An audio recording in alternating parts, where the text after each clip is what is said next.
स्तवः पादयोर्नः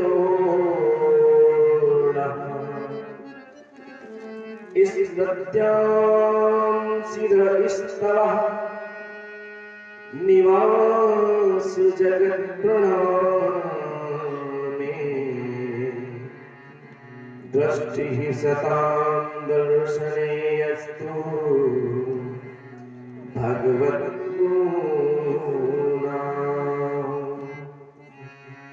श्री सीताराम महाराज की जय हो। सियावर रामचंद्र भगवान की जय हो। अयोध्या राम लखन की जय हो। भरत शत्रुघ्न लाल की जय हो। वृंदावन कृष्ण बलराम की जय हो। उमापति महादेव की जय हो। पवन सुत हनुमान की जय हो। पूज्यपाद गोस्वामी तुलसीदास जी महाराज की जय हो। श्री रामचरित मानस भगवान की जय हो। धर्म की अधर्म का नाश हो, प्राणियों में सद्भावना हो, विश्व का कल्याण हो। भारत माता की जय हो। भारत माता की जय हो। गौ माता की जय हो। सत्य सनातन वैदिक धर्म की जय हो। भारत हिंदू राष्ट्र की जय हो। जय जय श्री सीताराम। परिपूर्ण परमात्मा अकारण करुणा वाले भगवान श्री सीताराम जी को प्रणाम। शिव जी एवं हनुमान जी को साष्टांग दंडवत। पूज्यपाद गुरुदेव भगवान एवं कल पावन अवतार पूज्यपाद गोस्वामी तुलसीदास जी के चरणों में बारंबार वंदन। आपकी ग्राम सभा में चल रही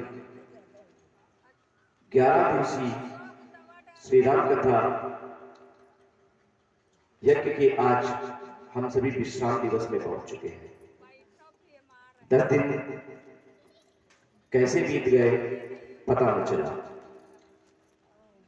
इस 11वें दिवस में पधारे हुए सभी श्रद्धालु भक्तों को, श्रद्धामयी माताओं को, मेरी बाल मंडली को यथा योग्य प्रणाम। सभी को सीताराम। कल की कथा सागर के तट पर विश्राम की थी। कल के प्रसंग में सबसे महत्वपूर्ण चीज यह निकल के आती है कि कोई भी समूह हो, कोई भी संस्थान हो, उस समूह या संस्थान में बुजुर्ग का होना अति आवश्यक है। कल की कथा में अगर संभवतः जामवंत जी ना होते तो हनुमान जी कल ही रामायण विश्राम करा चुके होते। कहते हैं जवानी अंधी होती है और बुढ़ापा लंगड़ा होता है।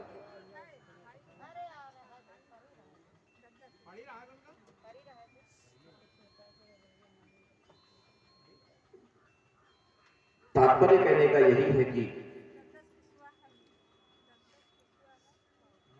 बुजुर्गों की राय हमें वह मार्ग प्रदान करती है जो हमारे व्यक्तिगत अनुभव से बहुत आगे होता है। क्योंकि जिस उम्र में युवा जी रहा होता है, उस उम्र को कई वर्ष पूर्व वृद्धजन जी के छोड़ चुके होते हैं। एक बात यहां पर और विशेष ध्यान देने वाली है। जहां पर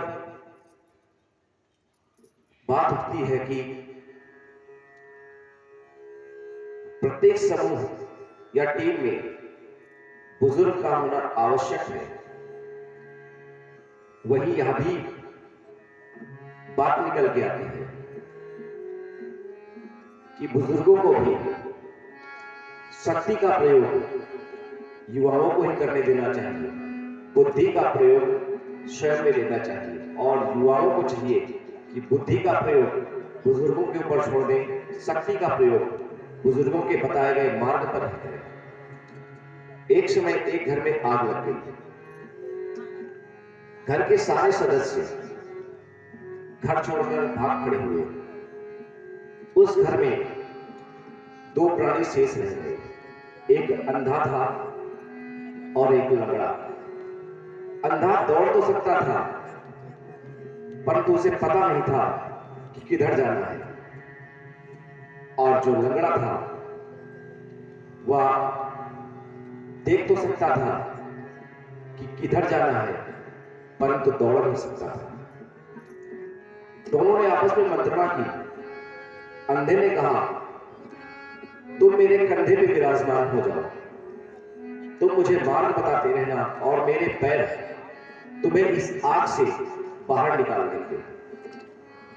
कथा का तात्पर्य साफ साफ है, पहले भी बता चुका हूं। जवानी अंधी होती है, बुढ़ापा लंगड़ा।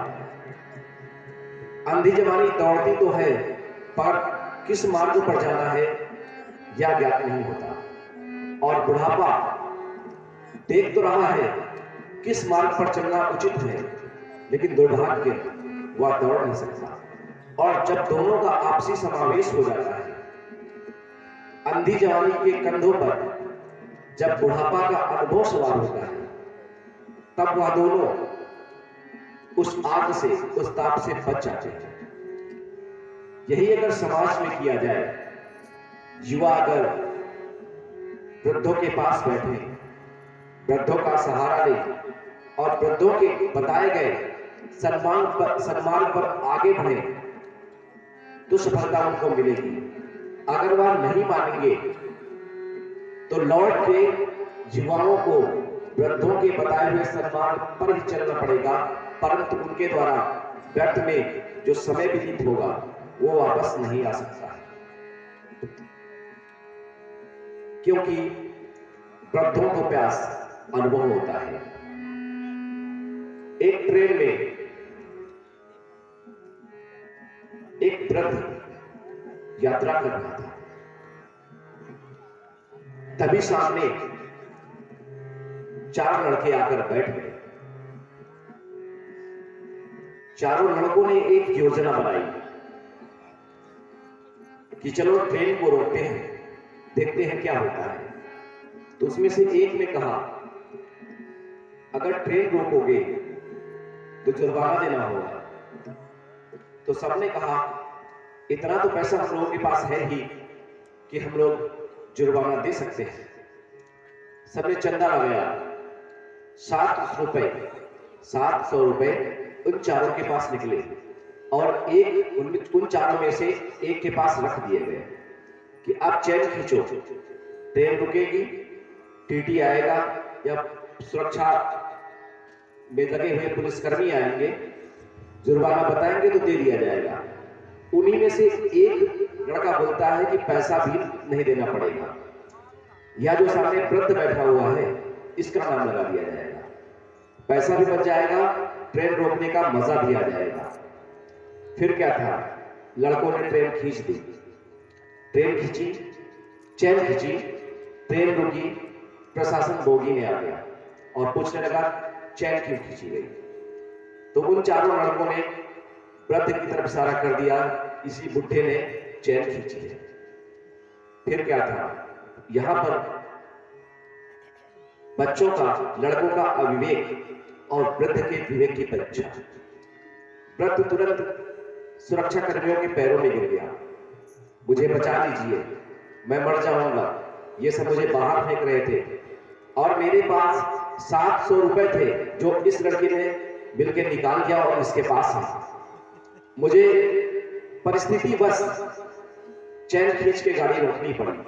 फिर क्या था, जिस व्यक्ति के पास 700 रुपए थे उसका झाड़ा दिया गया, 700 रुपए निकले, चारों को पकड़ लिया गया। जब पुलिस पकड़ के ले जाने लगी तो वह वृद्ध अपनी दाढ़ी पे हाथ फिर के बोला, बच्चा ये दाढ़ी यूं ही नहीं सफेद होते। कहने का तात्पर्य है जोश जोश में बच्चे कार्य तो कर जाते हैं परंतु विवेक शून्य कार्य होता है। इसलिए वृद्धों का विवेक, बच्चों का जोश, आपसी समावेश दोनों में, यहां पर एक को ही नहीं समझना है, वृद्धों को भी समझना है कि युवाओं का सहारा लिया जाए और युवाओं को समझना है कि समाज में वृद्धों के द्वारा बताए गए मार्ग पर चला जाए, तभी हम सफलता की सीढ़ी प्राप्त कर सकते हैं।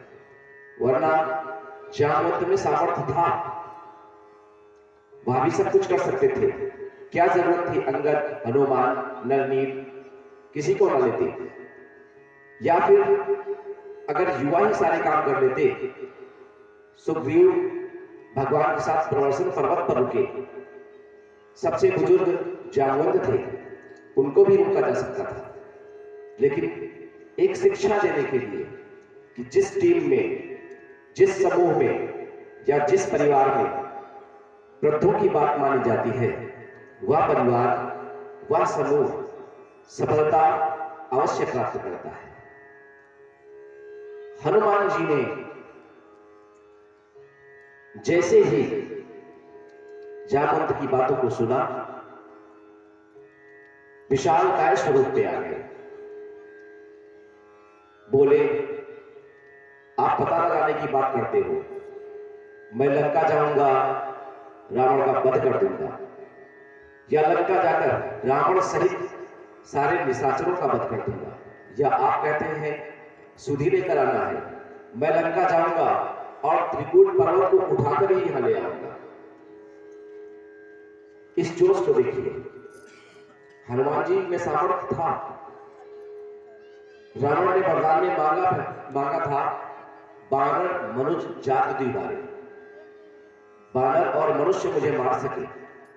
हनुमान जी बानर हैं, रावण को मार सकते थे, परंतु जब जामवंत जी कहते हैं नहीं, तुमको सिर्फ सीता का पता लगा के वापस आना है, बाकी सारा कौतुक प्रभु राम जी करेंगे और हम सभी बस राम जी की लीला में मजे लेंगे। इसके बाद एक बात और देखने को मिलती है, हनुमान जी ने सीता जी की पता लगाने में और युद्ध कांड में कहीं भी गदे का प्रयोग नहीं किया है। यहां तक देखने को मिलता है कि जितने भी बानर हैं वो भी अपने नखों से, अपनी पूंछ से ही राक्षसों का वध करते हैं। शस्त्र का उल्लेख नहीं मिलता। साफ हनुमान जी के तो साफ साफ मिलता है कि हनुमान जी ने युद्ध में गदा उठाया ही नहीं।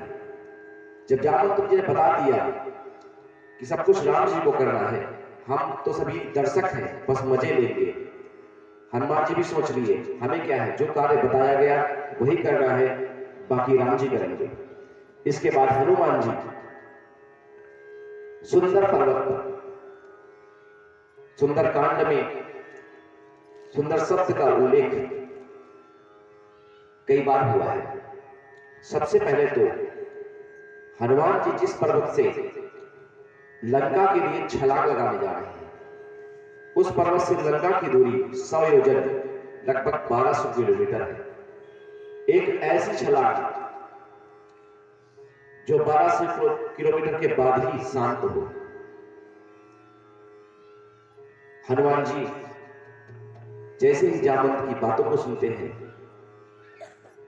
होता क्या है, जामवंत के बचन सुहाए, जामवंत के बचन सुहाए, सुनि हनुमंत हृदय अति भाए, सुनि हनुमंत हृदय अति भाए, तब लगी मोहि पर ध्रुव तुम भाई, तब लगी मोहि पर ध्रुव तुम भाई, सही दुख कंठ मोल फल खाई, सही दुख कंठ मोल फल खाई, जब लगी आसी कहीं देखी, जब लगी आसी कहीं देखी, होई काज मोहि हर्ष विशेखी, होई काज मोहि हर्ष विशेखी, जहाँ कहीं नाई सरवरी करो चलो हर्षी हरि करुणा।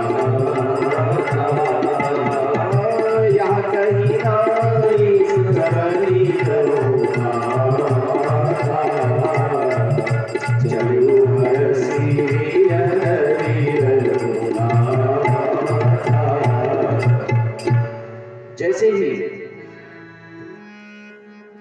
हनुमान जी ने जामवंत के मधुर वचनों को सुना। उनके वचन हनुमान जी को अति प्रिय लगे और सभी से कहते हैं, आप सभी यहीं पर प्रतीक्षा करना। यहां पर पूर्व प्रसंग में मैं कई बार बता चुका हूं कि किसी भी कार्य को करने से पूर्व मन में उत्साह और हर्ष होना आवश्यक है। कार्य के प्रति संदेह नहीं होना चाहिए। उत्साह के साथ किया गया कार्य अवश्य सफल होता है और यही चीज यहां पर हनुमान जी बता भी रहे हैं कि आप सभी मेरी प्रतीक्षा करें। थोड़ा कष्ट मिलेगा परंतु कंदमूल फल खाकर अपना समय बिताएं।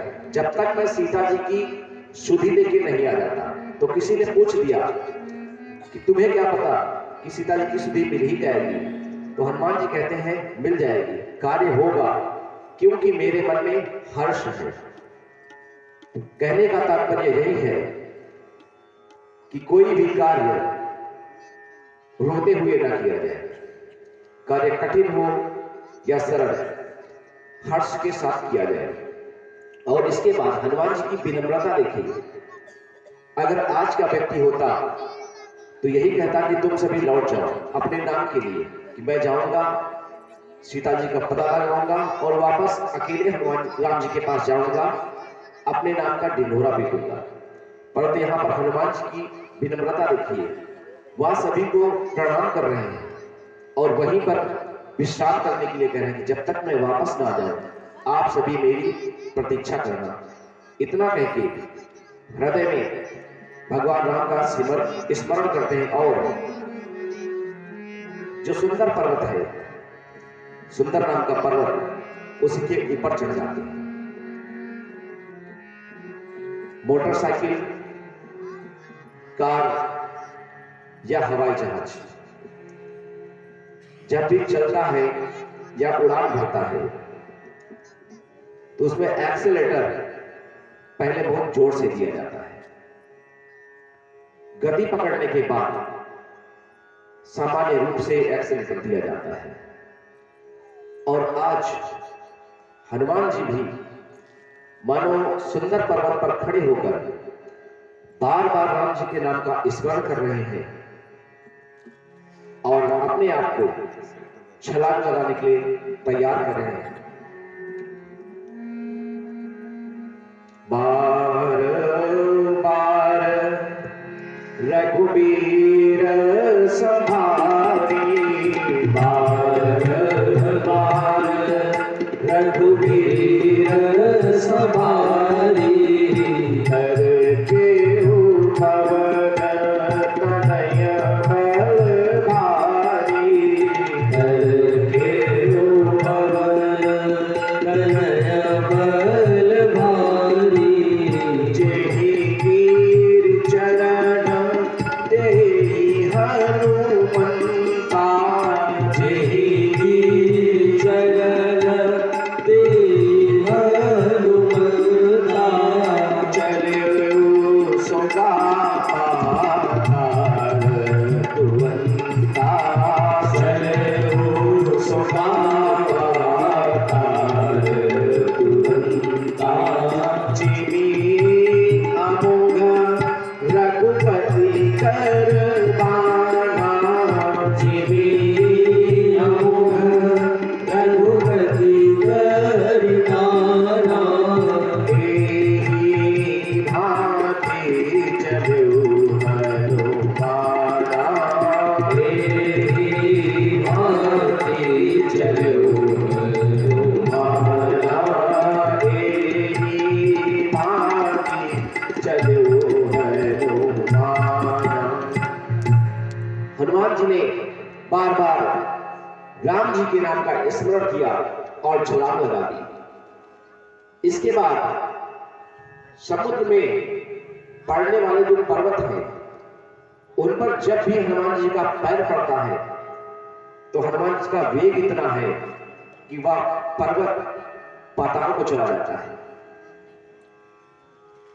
यहां पर हनुमान जी को बाण शब्द से, वो भी रघुपति का बाण, राम जी का बाण, जो कि अमोघ होता है, उससे सम्मानित किया गया।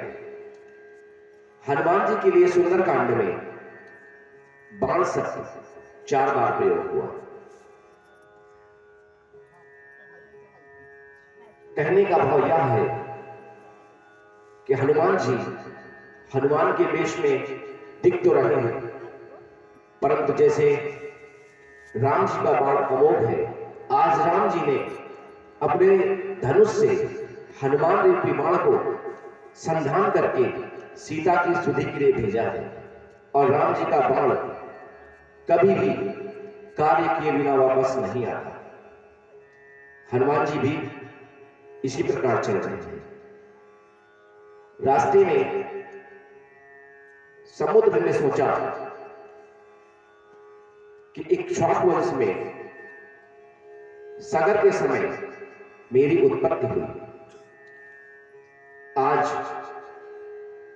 उसी वंश में प्रकट हुए भगवान राम के द्वारा भेजे गए अगर हनुमान की मैं सेवा कर लेता हूं तो कुछ उपकार उतारने का समय मिल जाएगा। यही बात सोचकर हनुमान जी मैनाक पर्वत के पास आते हैं, जो कि सागर में ही रहता है। मैनाक पर्वत की कथा है कि आदिकाल में पर्वतों के भी पंख हुआ करते थे। वह जब चाहते थे उड़ने लगते थे, और जब चाहते थे, जहां चाहते थे, वहीं उतर जाते थे। इससे होता क्या था, कहीं कहीं संस्कृतियां ही नष्ट हो जाती थी। जब मनुष्य ने भगवान से प्रार्थना की तो इंद्रदेव क्रोधित हुए और सभी पर्वतों के पंख काटने लगे। इस पर मैनाक समुद्र की शरण में गया, परंतु हवा का वेग, पवन का वेग इतना था कि वह समुद्र में प्रवेश नहीं कर पा रहा था। और अंततः उसने पवन देव से प्रार्थना की कि आज के बाद मैं किसी को क्षति नहीं पहुंचाऊंगा।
जैसे ही मैनाक पर्वत ने पवनदेव से प्रार्थना की, पवनदेव शांत हुए और मैनाक पर्वत ने समुद्र में शरण ली। कहते हैं आज भी मैनाक पर्वत के पंख बचे हुए हैं। सागर ने कहा कि मुझ पर भी रघुवंशियों के उपकार हैं और तुम पर भी जो रघुवंशी का कार्य करने के लिए हनुमान जी जा रहे हैं, उनके पिताजी का उपकार है। इसलिए तुम जाओ और थोड़ा विश्राम देने के लिए हनुमान जी को रोको। मैनाक पर्वत ऊपर आते हैं, परंतु हनुमान जी मार्ग में आया हुआ अवरोध समझकर अपनी छाती से इतनी जोरदार प्रहार करते हैं कि मैनाक पर्वत पुनः सागर में चला जाता है। इस पर मैनाक पर्वत क्रोधित नहीं होते, क्योंकि आज वह सोच रहे हैं कि धन्य है मेरा भतीजा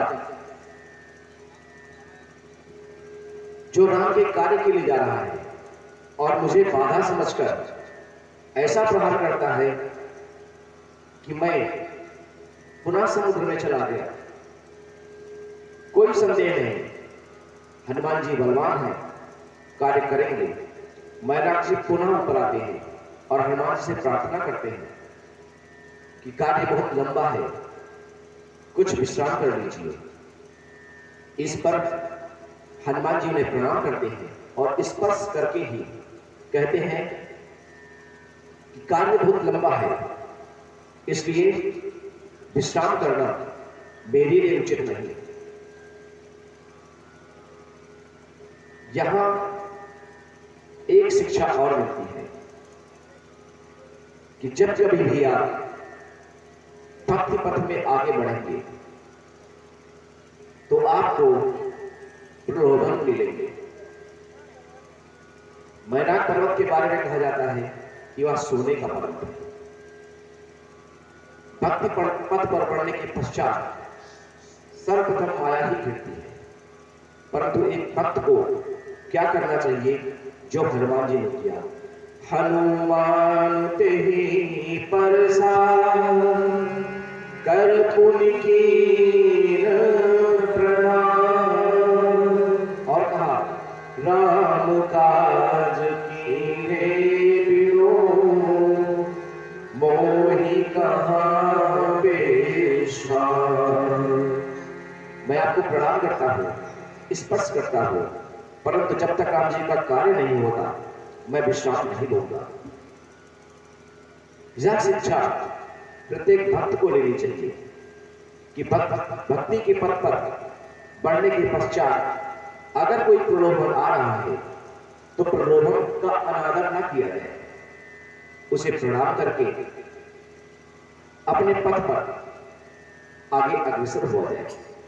सुंदरकांड की रचना ही इसलिए की गई, मां जानकी भक्ति स्वरूप है, भगवान राम भगवान है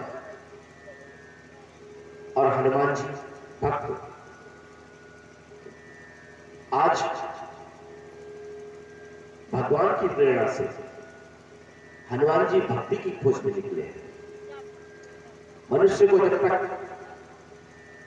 भक्ति प्रदान नहीं होती तब तक भगवान भी अपना सानिध्य प्रदान नहीं करते। यह बात अभी उत्तरकांड के मध्य में निकल के आएगी। जब मैनाक पर्वत आशीर्वाद देकर चला जाता है और हनुमान जी क्या करते हैं, आगे बढ़ते हैं। इस पर जैसे ही देवताओं ने देखा तो देवताओं की एक विलक्षण बात है, वह खुद तो कर नहीं पाते कुछ, लेकिन अगर कोई भगवत कार्य में आगे बढ़ता है तो उसके मार्ग में बाधाएं वो भी खड़ी करते हैं। सोचिए, जिसको स्वयं राम जी ने आशीर्वाद दिया हो वह राम जी का कार्य क्यों नहीं करेगा, परंतु देवता सोच रहे हैं चलो इनकी परीक्षा ली जाए कि यह कार्य कर सकते हैं कि नहीं।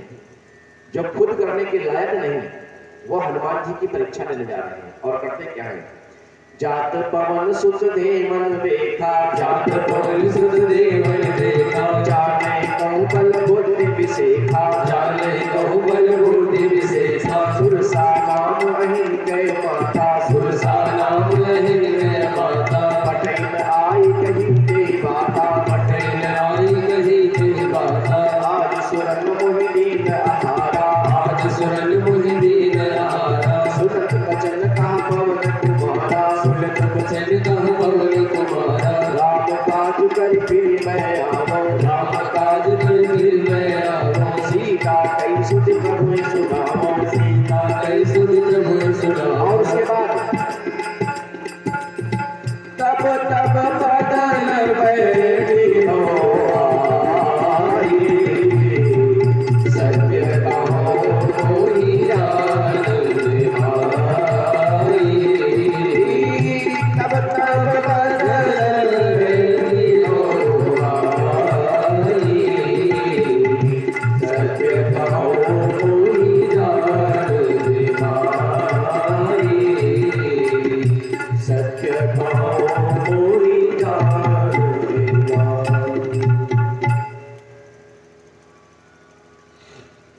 जैसे हनुमान जी आगे बढ़े, नागों की मां सुरसा, देवता सुरसा जी को भेजते हैं कि हनुमान जी की परीक्षा लीजिए। सुरसा हनुमान जी के सामने आती है और कहती है, आज देवताओं ने बहुत अच्छा किया, मेरे लिए आहार भेज दिया। जैसे ही यह शब्द पवन कुमार सुनते हैं, बुद्धि और बल दोनों के निधान है। पवन कुमार इतना तो समझ जाते हैं कि यहां पर मेरी परीक्षा होने वाली है, क्योंकि सूर्य कभी किसी जीव का भक्षण नहीं कर सकते। यह कार्य तो असुरों का है।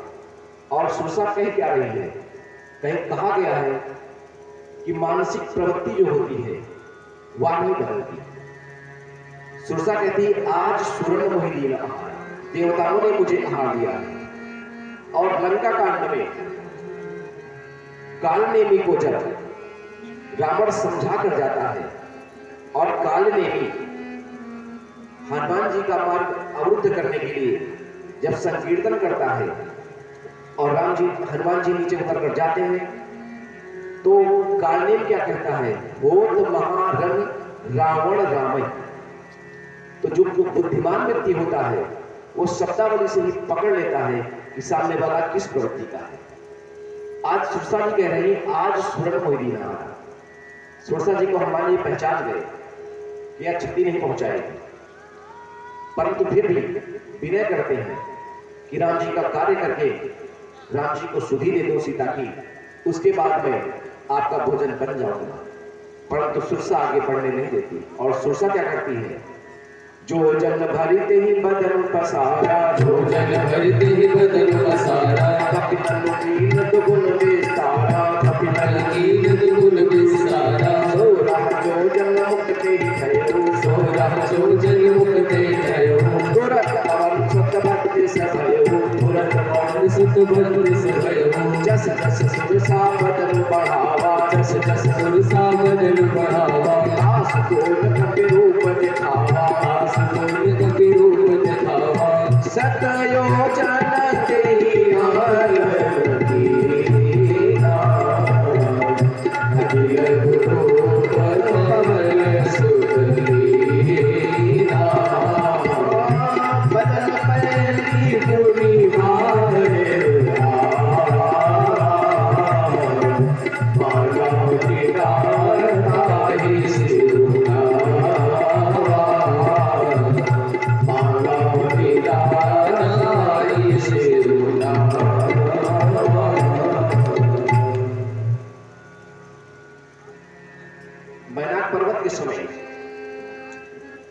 हनुमान जी के विवेक और बल की परीक्षा हुई। अब यहां पर जब सुरसा किसी भी प्रकार से नहीं मानती है और हनुमान जी को खाने के लिए अपना मुख बड़ा करती है, तो हनुमान जी जितना सुरसा मुंह बनाती है उससे 2 गुना अपना रूप कर लेते हैं। यह प्रतियोगिता चलती रही और कब तक चली, सुरसा ने 100 योजन 1200 किलोमीटर का अपना मुंह बना दिया। अब हनुमान जी ने सोचा कि अगर मैं इससे विशाल काय स्वरूप बनाता हूं तो मेरा एक पैर मां जानकी के पास और एक पैर राम जी के पास होगा। राम जी भी सोचेंगे यह क्या कर रहा है, और फिर क्या भरोसा कि मैं 2400 किलोमीटर का अपना शरीर बना लूं तो सुरसा शांत हो जाएगी। यहां पर हनुमान जी की बुद्धिमत्ता देखिए।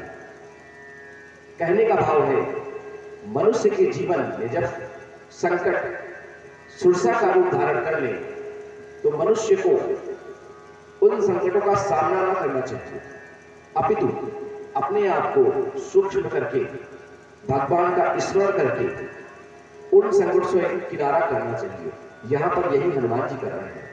हनुमान जी लघु नहीं, अति लघु रूप, छोटा सा रूप बनाते हैं। अब कल्पना करिए, जिसका मुख 1200 किलोमीटर फैला होगा, बंद करने में आधे घंटा तो लग ही जाए। हनुमान जी सुरसा के मुख में गए, पेट में गए, भ्रमण करते रहे और 24 मिनट पश्चात बाहर आए। अभी तक सुरसा का मुख बंद नहीं हो पाया था। हनुमान जी बाहर आकर प्रार्थना करते हैं, मां अब तो मैं आपके पेट में होकर आ रहा हूं और आपकी इच्छा थी मुझे खाने की, सो वह इच्छा थी आपकी मैं पूरी कर चुका हूं। उधर में जाने के पश्चात मैं बाहर आ गया हूं, इसलिए मैं आपका पुत्र हूं और कोई भी मां अपने पुत्र का भक्षण नहीं कर सकती। जैसे ही सुरसा ने इन शब्दों को सुना वह प्रसन्न हो गई। सुरसा बोलती है कि मैं आपका भोजन करने नहीं आई थी, आपको आहार बनाने नहीं आई थी, मुझे देवताओं ने भेजा था आपके बुद्धि और बल की परीक्षा लेने के लिए। बल की परीक्षा शरीर को बढ़ाकर दिया, बुद्धि की परीक्षा शरीर को अति सूक्ष्म करके सुरसा की बात भी रह गई और हनुमान जी का कार्य हो गया। इसके बाद सुरसा जी कहती हैं, राम काज सब करी हूँ, तुम बल बुद्धि निधान, आशीष दे गई सो हरसि चलो हनुमान।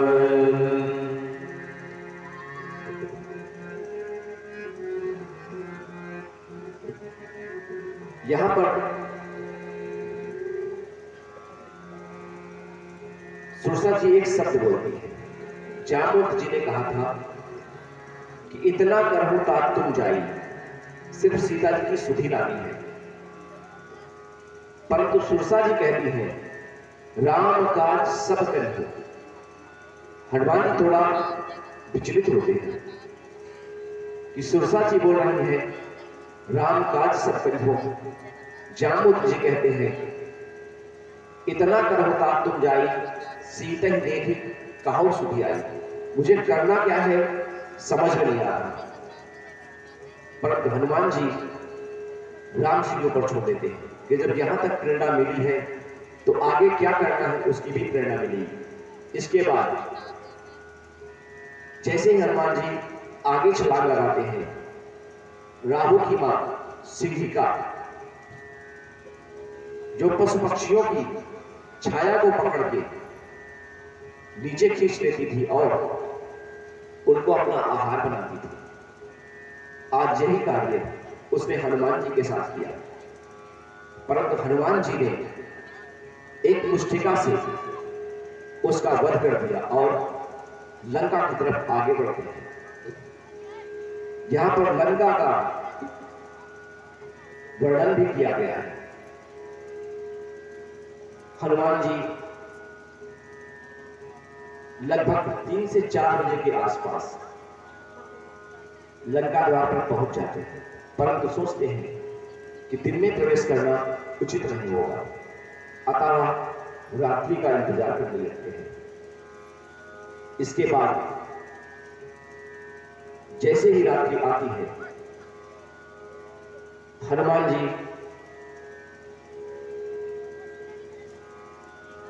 एक छोटा सा रोग मशक कहें तो भक्षण, मशक कहें तो प्राचीन काल में चमड़े का एक ऐसा पात्र बनाया जाता था जिसमें पानी भरा जाता था, या मशक बिल्ली का बच्चा, 3 में से एक।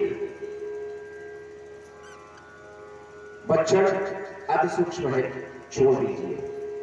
मशक पानी भरने वाला निर्जीव को छोड़ दीजिए। यहां पर तात्पर्य मशक का बिल्ली के बच्चे से है। बिल्ली के बच्चे जैसा हनुमान जी स्वरूप बनाते हैं और जैसे ही लंका में प्रवेश करना चाहते हैं, द्वार पर लंकिनी मिल जाती है और लंकिनी कहती है, नाम लंकिनी एक निश्चरी, नाम लंकिनी एक निश्चरी, सो कहा चल सी मोहिनी नरी, सो कहा चल सी मोहिनी नरी, जानी नहीं अंकुशट मोरा, बोल आहार जहर लगी छोरा, जाने नहीं परम सत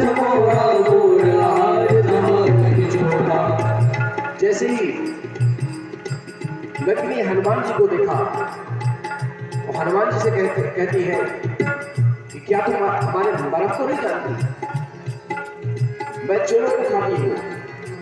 इस पर हनुमान जी को आवेश आ जाता है।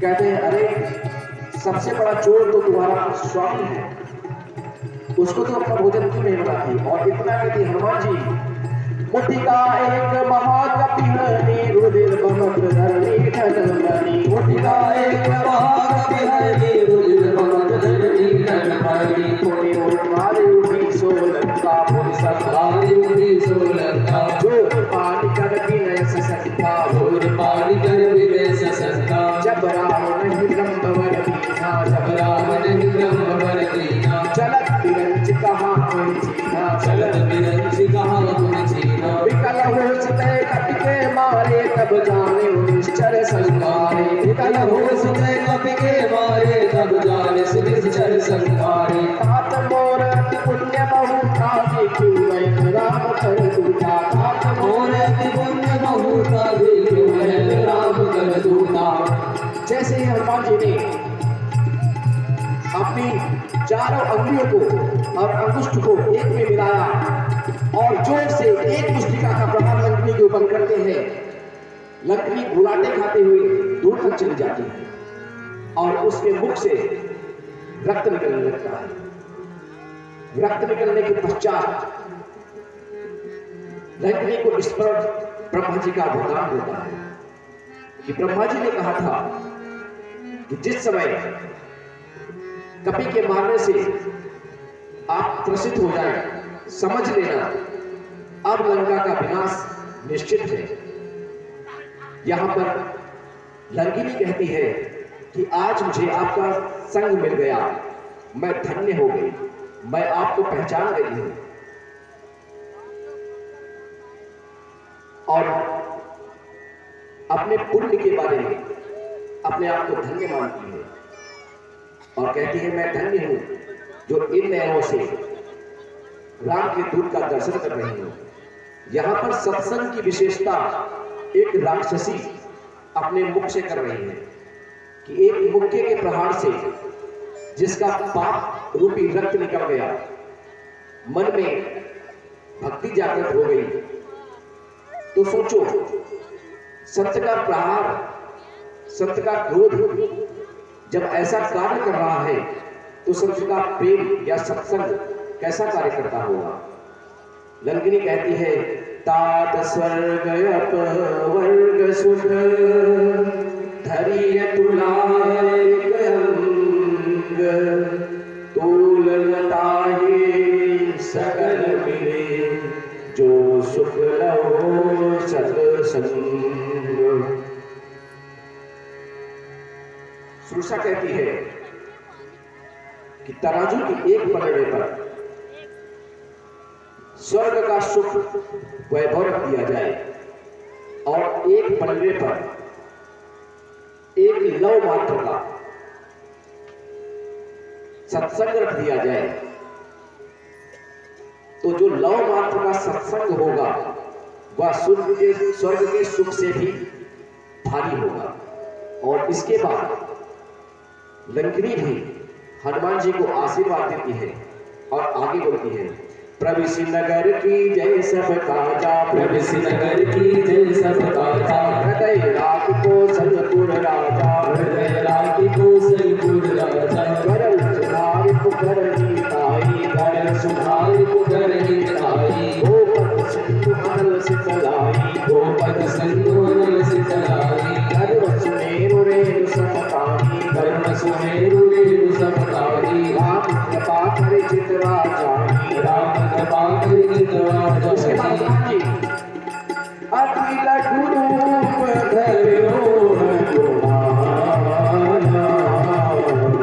है जानकर सुधीर मंदिर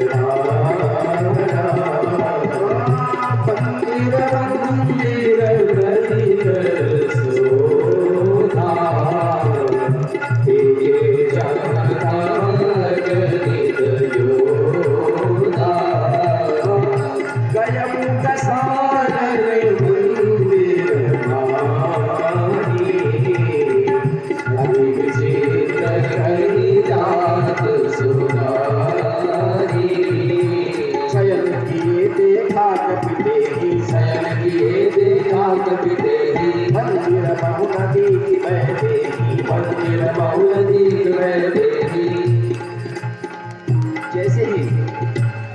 लंकिनी उद्धार के पश्चात फिर से छोटा सा रूप बनाकर हनुमान जी लंका में प्रवेश करते हैं तो देखते हैं कि अगणित योद्धा मदिरा पान किए हुए इधर उधर लौट रहे हैं।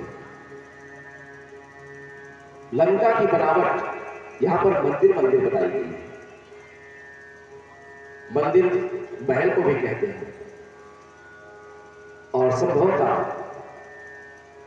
तुलसीदास जी ने मंदिर शब्द का उल्लेख इसलिए किया कि जिस भवन पर भी हनुमान जी जाते हैं तो वह मंदिर स्वरूप ही हो जाता है। उसके बाद रावण को देखता है, रावण सो रहा होता है।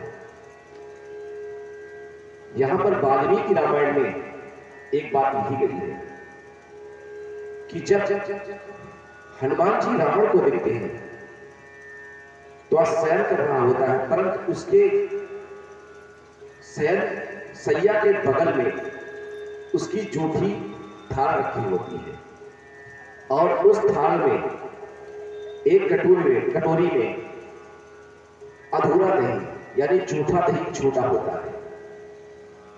हनुमान जी को वहीं से आभास हो जाता है कि अब रावण की मृत्यु लगभग 60 दिनों से भी कम है।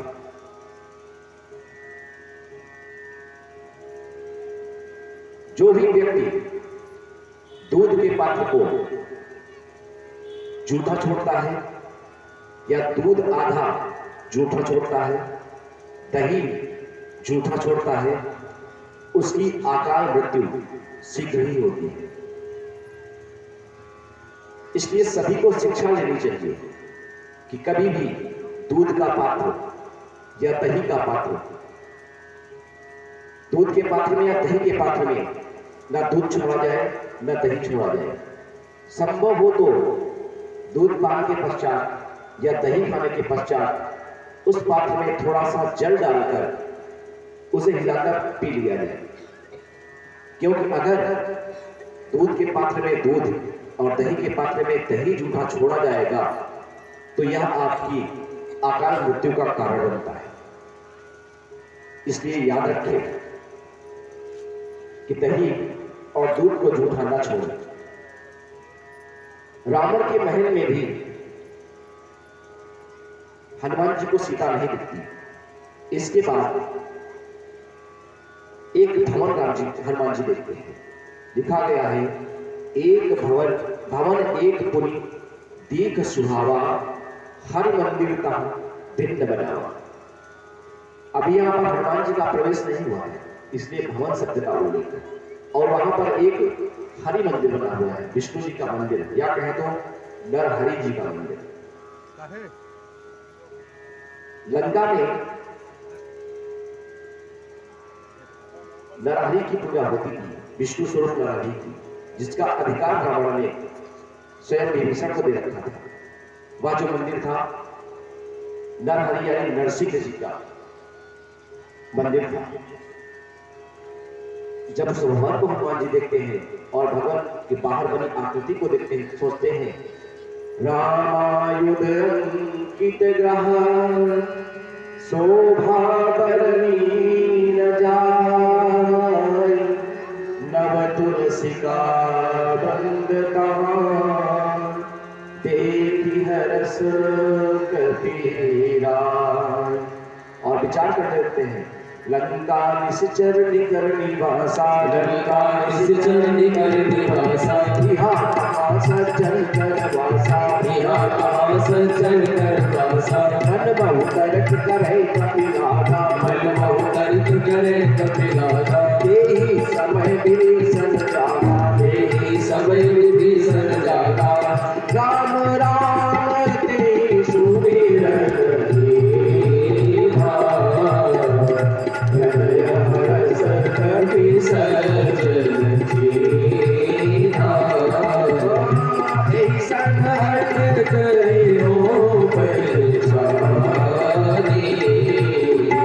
साधु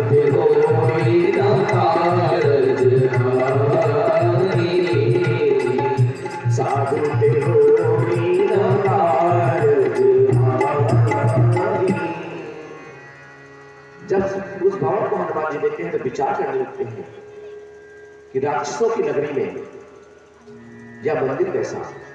और उसी समय रात्रि का चौथा पहर आ जाता है और विभीषण जी जगते हैं और जगने के साथ ही राम राम बड़ी जोर से राम राम का स्मरण करते हैं।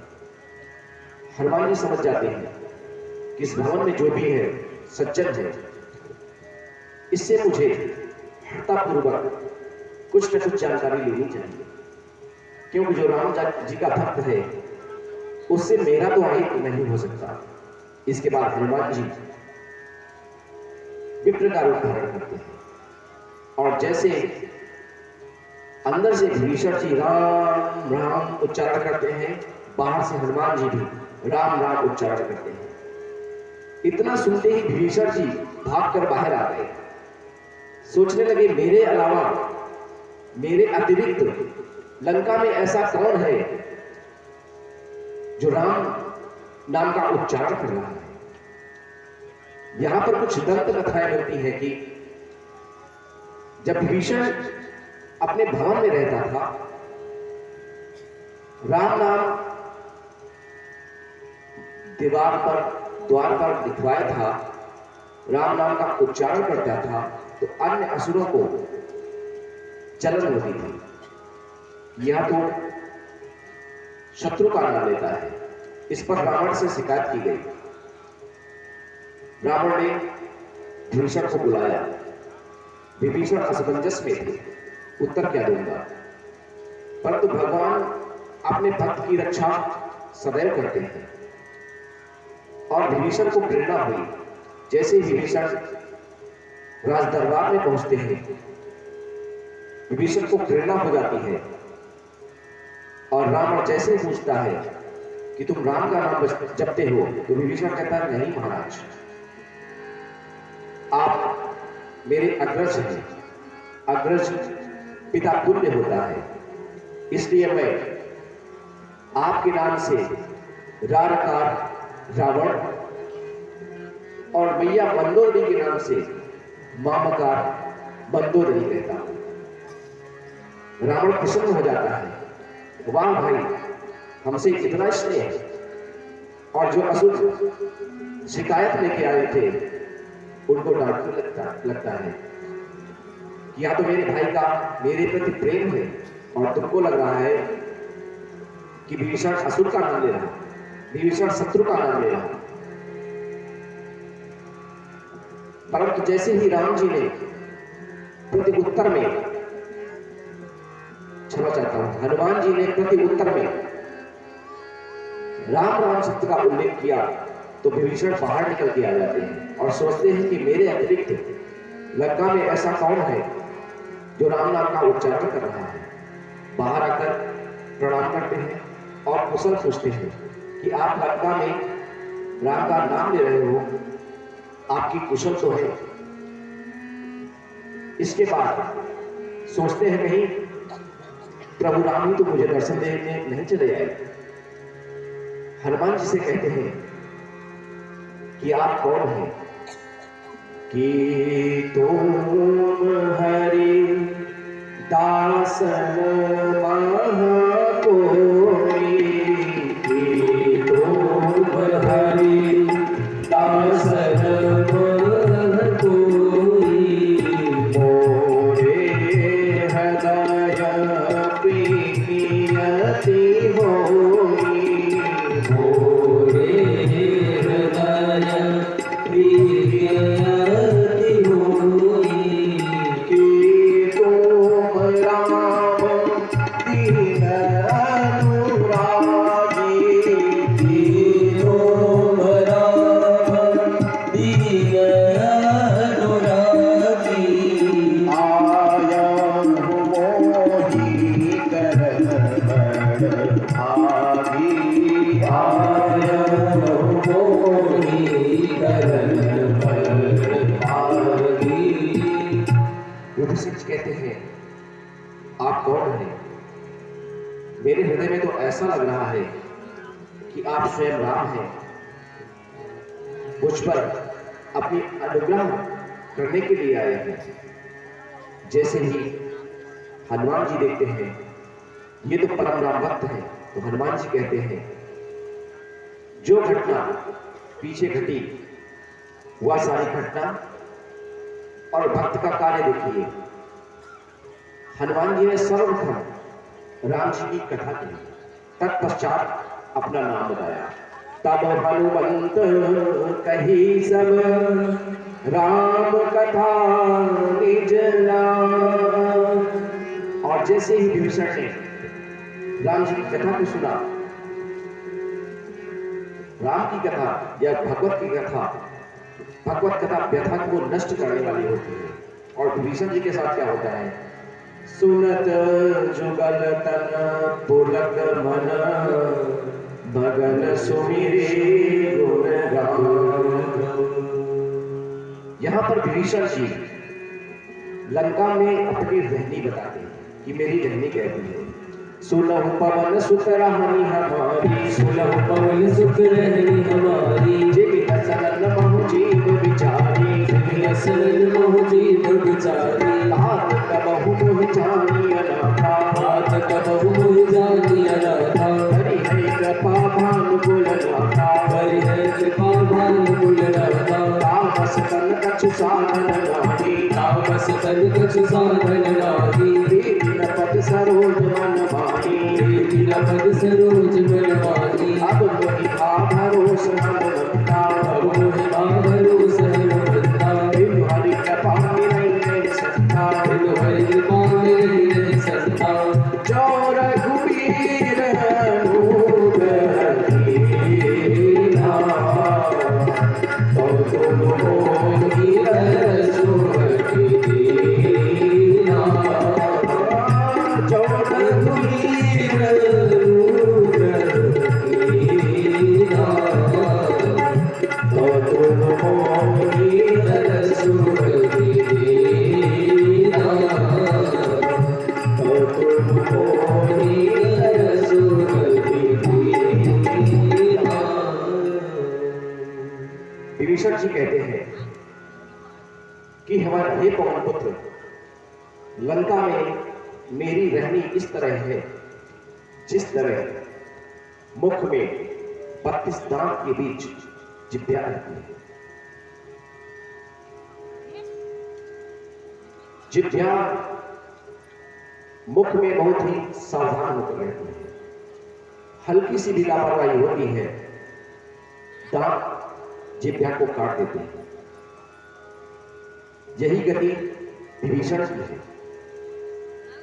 परंतु जिभ्या जो है वह दांतों की देखभाल पता नहीं कैसे करती है।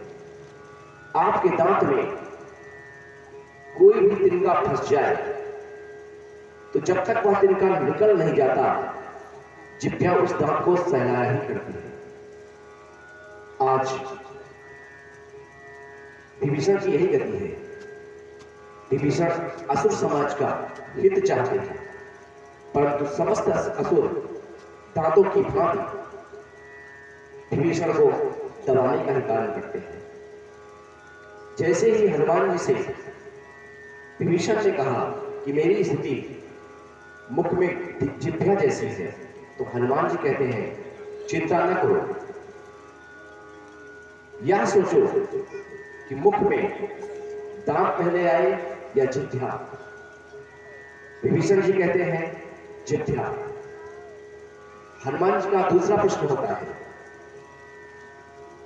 पहले दांत नष्ट होंगे या जिभ्या? विभीषण का उत्तर होता है दांत। तो हनुमान जी कहते हैं फिर आप विचलित क्यों हैं?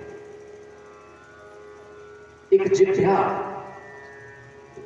कोई ऐसा कार्य कर दे कि सामने वाला समस्त दांतों को समय से पहले ही तोड़ के रख दे, तो आप स्वतंत्र हो जाएंगे। विभीषण ने कहा मुझे ऐसा क्या करना है? तो हनुमान जी ने कहा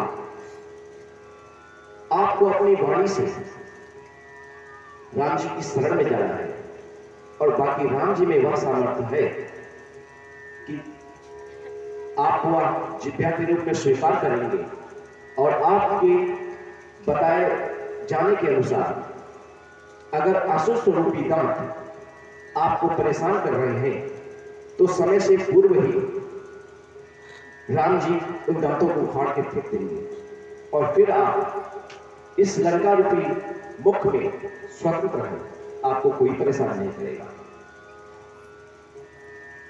आगे चलकर विभीषण करते भी यही है, अपनी वाणी का ही प्रयोग करते हैं और साधारण व्यवहार में भी देखा जाए तो जो दांत जिह्वा को परेशान करते हैं, जिह्वा उन्हीं दांतों की रक्षा करती है, परंतु अगर जिह्वा दांतों को नुकसान पहुंचाने पर उतारू हो जाए तो किसी भी सबल को उल्टा सीधा बोल देती है और जो सबल होता है मुख पर एक मुक्का मारता है तो जिह्वा का तो नुकसान नहीं होगा लेकिन दांत टूट जाते हैं। यह संवाद होने के बाद विभीषण जी कहते हैं, संभवतः राम जी ने मुझ पर अनुग्रह किया है तभी तो आपको भेजा है, क्योंकि बिना हरि की कृपा के संत दर्शन दुर्लभ है और मुझे लगता है कि राम जी ने मुझ पर कृपा की है, आपको भेजा है।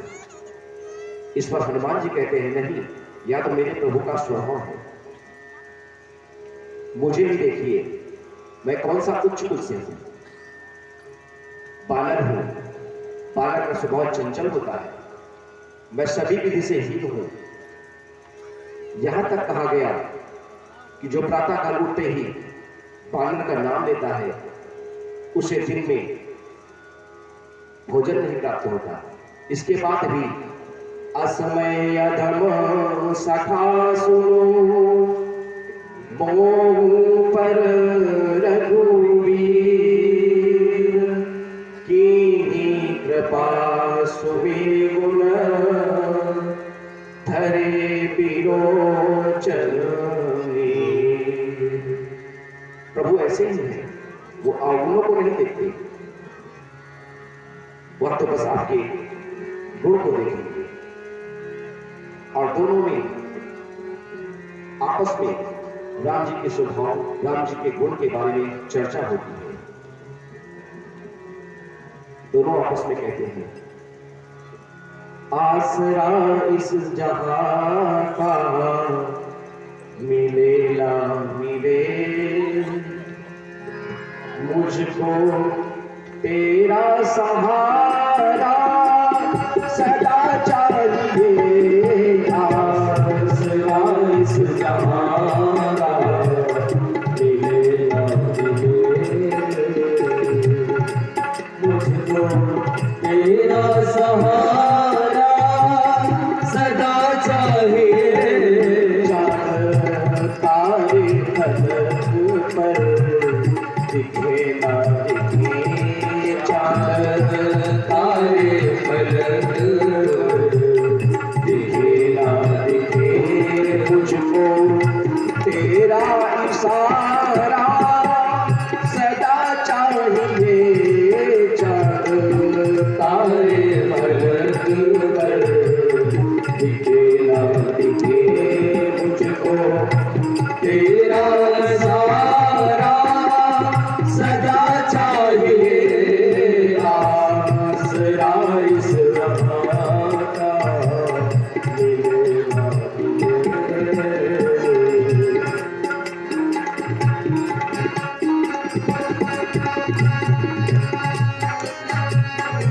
विभीषण जी कहते हैं, प्रभु यहाँ खुशियां है कम और ज्यादा है गम, यहाँ खुशियां है कम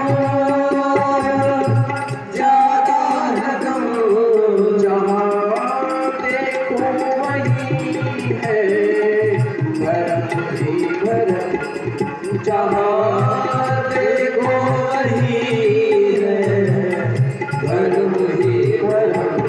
मेरी चाहत की दुनिया बसे ना बसे,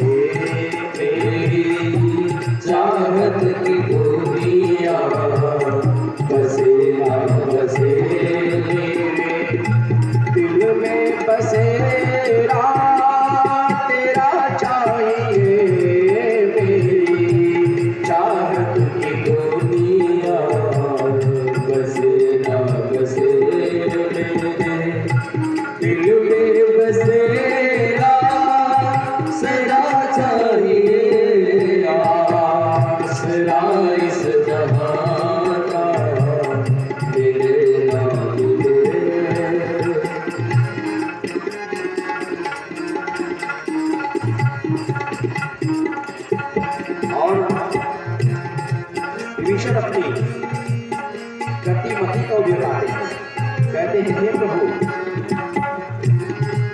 मेरी धीमी है चाल और पथ है विशाल, मेरी धीमी है चाल और पथ है विशाल, कदम पर मुसीबत है अब तो संभाल, हर कदम पर मुसीबत है अब तो संभाल। पैर मेरे थके हैं चले ना चले, पैर मेरे थके हैं चले ना चले, मेरे दिल को इशारा तेरा चाहिए, पैर मेरे थके हैं चले ना चले, दिल को इशारा तेरा चाहिए, आसमान इस जहां का मिले ना मिले मुझको तेरा सहारा सदा चाहिए, इस जहां का मिले ना मिले, इस जहां का मिले ना मिले। इसके बाद सुबह हो जाती है और मां जानकी की स्थिति विभीषण जी हनुमान जी से बताते हैं और हनुमान जी अशोक वाटिका की तरफ प्रस्थान करते हैं और जिस अशोक वृक्ष के नीचे मां जानकी जी बैठी होती है उसी वृक्ष के ऊपर सूक्ष्म रूप धारण कर बैठ जाते हैं, मन ही मन सीता जी को प्रणाम करते हैं। आज सीता जी की जो स्थिति है राम के विरह में, कृष्ण शीस जटाए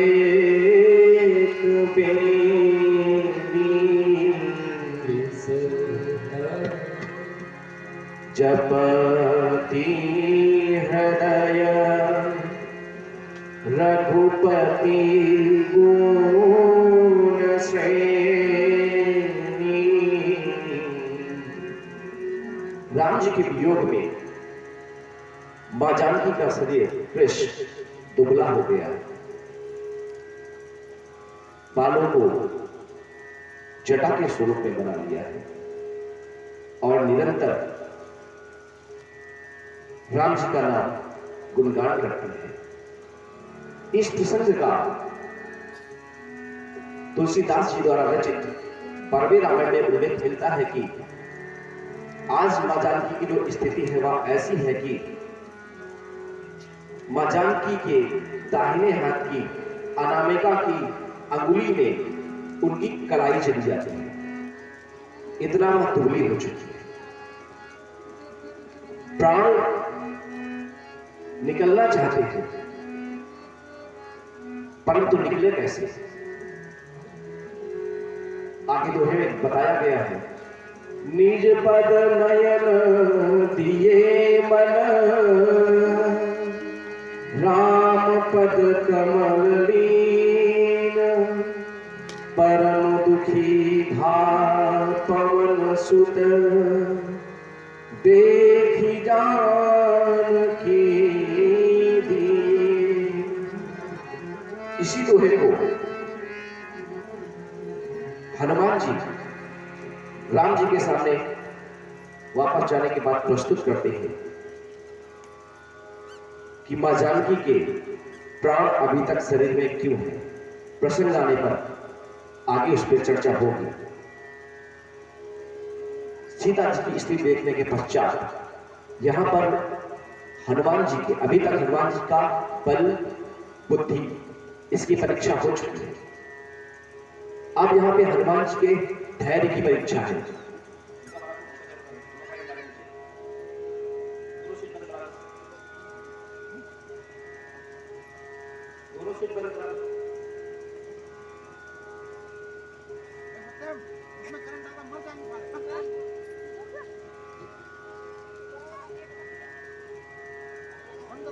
इसके बाद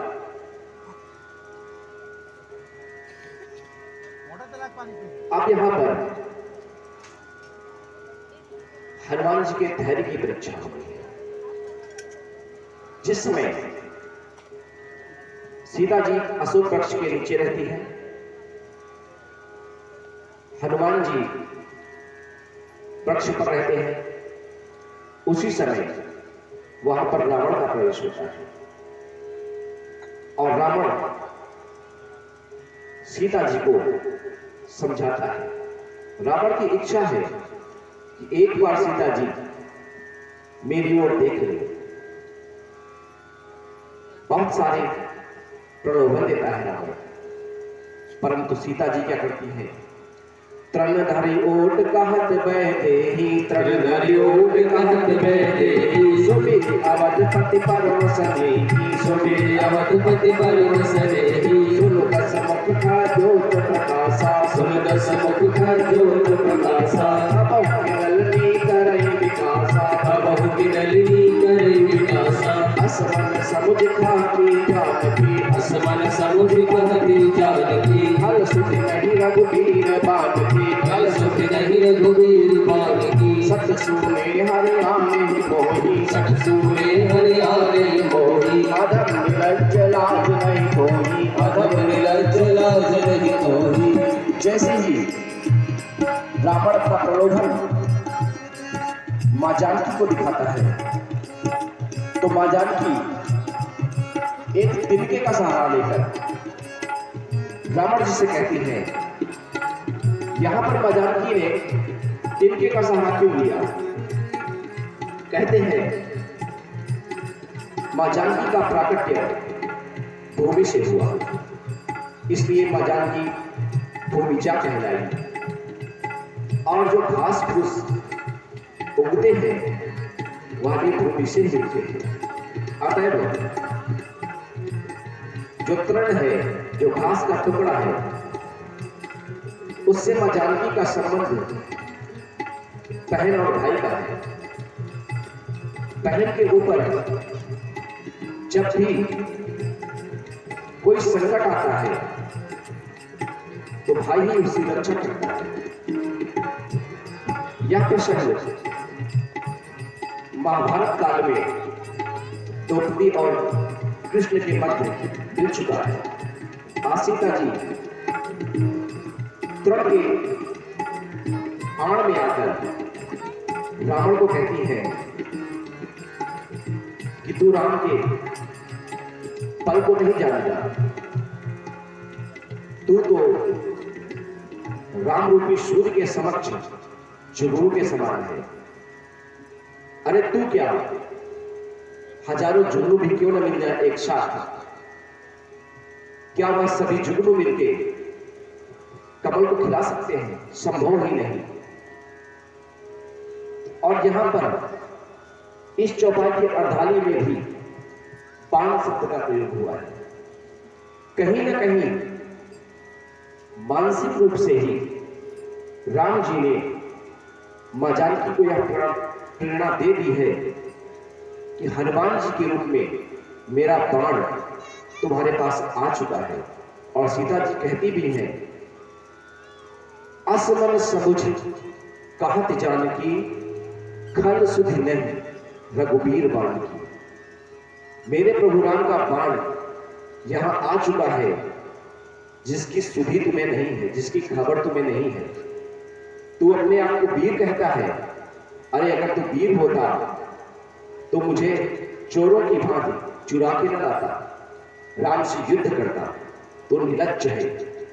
जैसे ही अपने आप को रावण ने जुगनू सुना, वह क्रोधित हो जाता है और आवेश में आकर बोलता है, सीता तय मम कृत अपमाना, सीता तय मम कृत अपमाना, कटि हो तब सिर कठिन कपाना, कटियो तब सिर कटिन बारा नाही सपति मानु मम बारी नाही कसपति मानु मम बारी सुखी होत रत जीवन हानि सुखी होत रत जीवन हानि। वह बात सीता जी को और त्रास देने लगता है। फिर सीता जी राम जी के बल के बारे में बताती है। इसके बाद रावण और क्रोधित हो जाता है और वह अपनी चंद्रहास निकाल के सीता जी को मारने के लिए दौड़ता है। इस पर मंदोदरी आगे आती है, रावण को समझाती है कि एक स्त्री के ऊपर आपका हाथ उठाना शोभा नहीं देता। इस पर रावण वहां पर उपस्थित सभी राक्षसों को बुलाकर कहता है कि तुम सीता को त्रास दो, मैं सीता को 1 महीने का समय दे रहा हूं। अगर 1 माह में सीता ने मेरा कहना नहीं माना तो मैं इनका वध कर दूंगा। या कहकर रावण भवन गयं दस कंधर इहा पिशाचिनी वृंद सीतहि त्रास दिखावही धरहि रूप बहुवंद। जैसे ही राक्षसियां मां जानकी को डराने लगती हैं, उन्हीं में से एक राक्षसी विभीषण की बहन त्रिजटा, त्रिजटा मतलब जिसने अपनी उलझनों को एक जटा के रूप में समाहित कर लिया हो। और यहां पर त्रिजटा के 3 गुण भी बताए गए हैं जो व्यथाओं को जटा के रूप में बनाकर राम चरति निपुण विवेका, राम जी के चरणों में जिसकी प्रीति है ऐसी सीता जी है। और सीता जी त्रिजटा जी सबको बुलाकर एक स्वप्न सुनाती है कि आज रात मैंने एक स्वप्न देखा है। वह स्वप्न क्या है? सपने बानर लंका जारी, सपने बानर लंका जारी जातु धान सेना सब मारी, जातु धान सेना सब मारी हर आरूढ़ नगन दस सीसा, हर आरूढ़ नगन दस सीसा मुंडित सिर खंडित भुज देसा, मुंडित सिर खंडित भुज देसा एहि विधि सो दक्षिण दिश जाई, एहि विधि सो दक्षिण दिश जाई लंका मनहु विभीषण पाई, लंका मनहु विभीषण पाई नगर फिरी रघुवीर दुहाई, नगर फिरी रघुवीर दुहाई तब प्रभु सीता बोली पठाई। तब प्रभु सीता बोली पठाई। और सुनो, यह सपना मैं गाऊं कोई ऐसा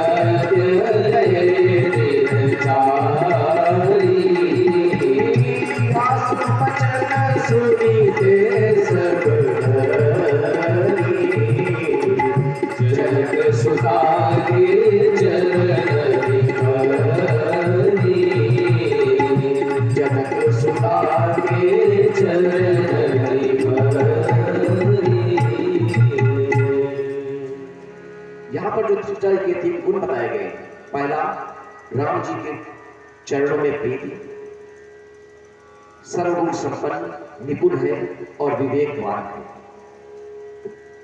और जैसे ही रात्रि के स्वप्न को त्रिजटा जी राक्षसी को बताती है कि मैंने रात्रि में स्वप्न देखा है कि एक बानर आएगा, वह लंका को चला देगा, राक्षसों को मारेगा, रावण के 10 से मुंडे होंगे, वह गधे पे बैठकर दक्षिण दिशा की तरफ प्रस्थान करेगा और विभीषण को लंका का राजा बनाया जाएगा। सीता राम जी को प्राप्त होंगी यह सब ज्यादा दिनों में नहीं, हो ही सत्य गए दिन जारी, 2-4 दिन में ही पूरा होने वाला है। और जैसे ही त्रिजटा की बातों को राक्षसियां सुनती हैं, सभी डर जाती हैं और मां जानकी को प्रणाम करके जहां तहां गई सकल तब सीता कर मन सोच, मास दिवस बीते मुहि मारही शर पहुंच। इसके बाद मां जानकी युधिष्ठिर से विनती करती है कि आप मेरी मां के समान हैं, मेरे कष्ट को दूर करने के लिए आप मेरे लिए अग्नि का प्रबंध कर दीजिए। मैं अग्नि में जलकर अपने आप को भस्म करना चाहती हूँ। इस पर त्रिजटा जी राम जी के प्रभुत्व को समझाती है और सीता जी को आश्वासन देती है कि बहुत जल्दी राम जी यहाँ पर आएंगे और आपको ले जाएंगे। इसके बाद जब सीता जी को अति व्याकुल हनुमान जी देखते हैं, तब वह राम जी के नाम का गुणगान करने लगते हैं।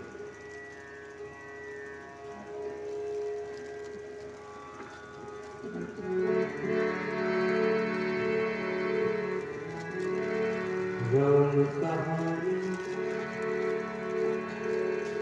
सुनो रे राम कहानी, राम कहानी सुनो रे राम कहानी, राम कहानी सुनो रे राम कहानी, राम कहानी सुनो रे राम कहानी।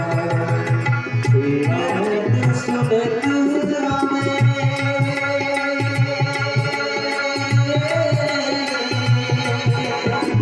कहते सुनत क्यों पाए, राम कहानी सुनो रे राम कहानी, राम कहानी सुनो रे राम कहानी। श्री राम जय राम जय जय राम, श्री राम जय राम जय जय राम, श्री राम जय राम जय जय राम, श्री राम जय राम जय जय राम। दशरथ के राज दुलारे, कौशल्या की आंख में तारे, दशरथ के राज दुलारे, कौशल्या की आंख के तारे। वे सूर्यवंश के सूरज, वो रघुकुल के उजियारे, वे सूर्यवंश के सूरज, वे रघुकुल के उजियारे।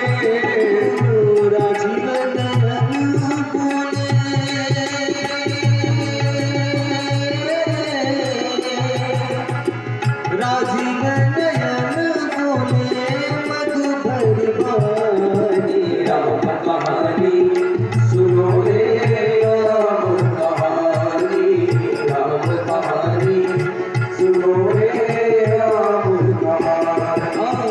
श्री राम जय राम जय जय राम, श्री राम जय राम जय जय राम, श्री राम जय राम जय जय राम, श्री राम जय राम जय जय राम।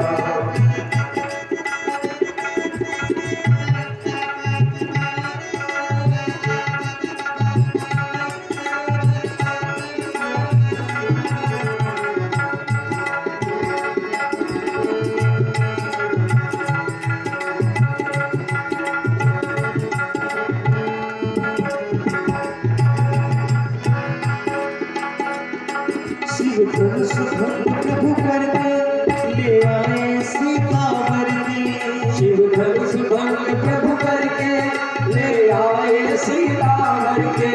हर त्याग भय बनवासी, पितु की आज्ञा सर धर के, हर त्याग भय बनवासी, पितु की आज्ञा सर धर के।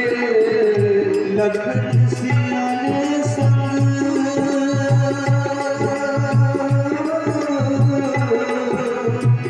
लखन सियाले संग छोड़ राजधानी। राम कहानी सुनो रे राम कहानी,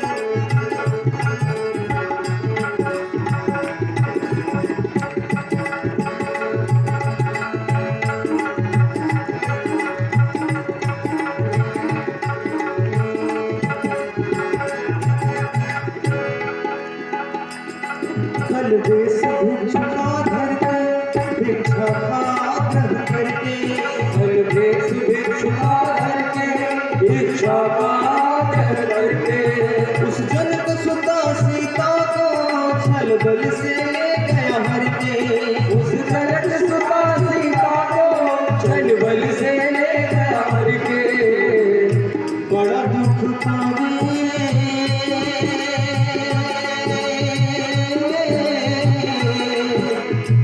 बड़ा दुख पावे राजा राम जी की रानी राम कहानी सुनो रे राम कहानी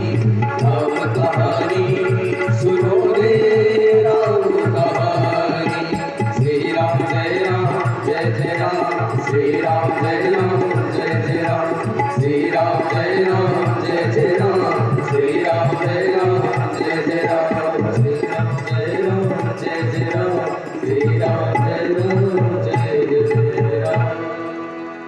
जैसे ही हनुमान जी ने मां जानकी को विचलित देखा, अशोक वृक्ष के ऊपर से